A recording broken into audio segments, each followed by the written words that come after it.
customer namin. Sorry, pero hindi ka tanggap. Next!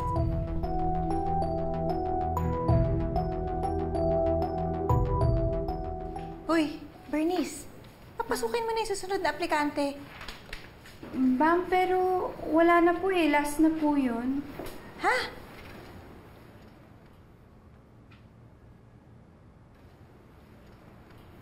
Ano, alam naman tanggapin natin tong laki sa kulungan. Nako, ma'am, huwag naman po kayong judger. Hindi naman po lahat ng nakakulong masama at patapon ng buhay. Hindi po ba si Gato Jose Rizal nakulong din po? Masama po bang tao yung pambansang bayani natin? Eh, bakit?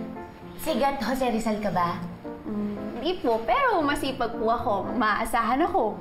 Marunong po akong sumunod sa utos. Malinis ako at hindi rin ako mareklamo. Magiging mabuting empleyado po ako dito sa sports club.